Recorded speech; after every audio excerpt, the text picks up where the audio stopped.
चालक police head constable Jamil Pinjari. मान्यवरांना मानवंदना देताना mobile forensic van police sub inspector Dhananjay More, police हवालदार श्री सोनवणे आणि इन्व्हेस्टिगेशन पोलीस मुख्यालय धुळे बँड पथक major assistant sub inspector Satish वाघ.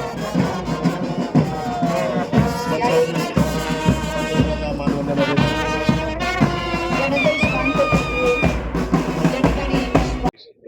त्या ठिकाणी काय अपेक्षा आहे महाराष्ट्राला, देशाला काय? आपण पाहिलं की या राज्यामध्ये महायुतीचं सरकार देवेंद्र फडणवीस साहेबांच्या नेतृत्वाखाली आलंय. देवेंद्र फडणवीस साहेब दोघेही उपमुख्यमंत्री यांच्या नेतृत्वाखाली महाराष्ट्र आता थांबणार नाही हे जे ब्रीद आम्ही दिलं होतं त्याला अनुषंगून आता 100-150 दिवस होत नाही तितक्यात आपल्याकडे वेव्ज नावाची कॉन्फरन्स, आंतरराष्ट्रीय स्तराची conference, world audio visual entertainment summit हे महाराष्ट्राला त्याचं आयोजनची संधी मिळाली.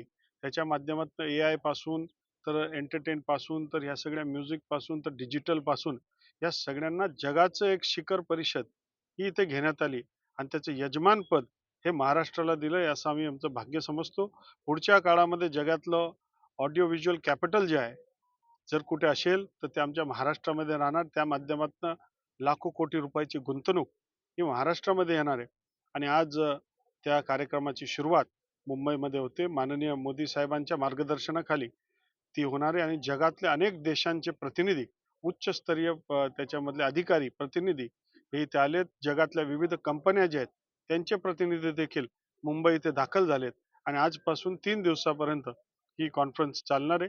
आणि या माध्यमातून त्या संदर्भातील पुढच्या 10-20 वर्षामध्ये ऑडिओ व्हिज्युअल आणि एंटरटेनमेंट या कुठल्या दिशेने जाणार आहे, काय वेगवेगळे प्लॅटफॉर्म्स काय काय होतंय आणि पुढच्या 10-20 वर्षामध्ये काय होणार आहे याची चर्चा ही आमच्या महाराष्ट्राच्या मातीमध्ये होते. आज महाराष्ट्र दिन आहे आणि त्या दिनानिमित्त ही सुरुवात अत्यंत योग्य होते. मी मनापासून देशाचे कणखर पंतप्रधान मान्य मोदी साहेबांचं, देवेंद्र फडणवीस साहेब हे यशस्वी मुख्यमंत्री, दोघंही उपमुख्यमंत्री महोदय यांचं मनापासून अभिनंदन करतोय. केंद्र सरकारच्या माध्यमातून देशाचे कणखर असे पंतप्रधान मान्य मोदीजींनी जातनिहाय गणना करण्यासंदर्भातील सूतोवाच करून निर्णय घेतलेला आहे. अनेक वर्षापासून, दशकापासून, पिढ्यांपासून ही मागणी होती की नेमकं आपल्या देशातलं डेमोग्राफी ही समजावी आणि त्या दृष्टिकोनातून अनेक वर्ष चर्चा चालली. पण निर्णय घेण्याबाबतीत कोणी त्याच्यामध्ये निर्णय घेत नव्हतं.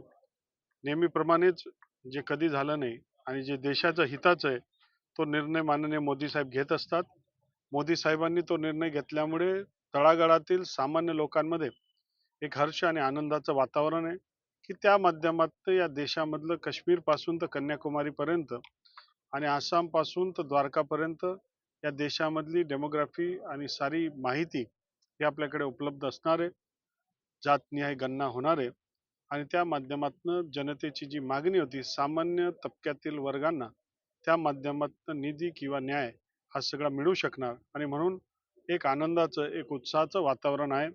शेवटी देशकर म्हणून आपण, भारतीय म्हणून आपण सारे बंधूच आहात आणि देशमध्ये आपण सगळे एक बंधुभावचं वातावरण आहे. परंतु आकडे हे सगळी माहिती असली पाहिजे. त्या दृष्टिकोनातून अत्यंत ऐतिहासिक पाऊल आहे. मी धुळे जिल्ह्याच्या वतीने माननीय नरेंद्र मोदी साहेबांचं मनापासून सर्व जे घटक आहेत त्या घटकांच्या वतीने अभिनंदन करतो, आभार मानतो.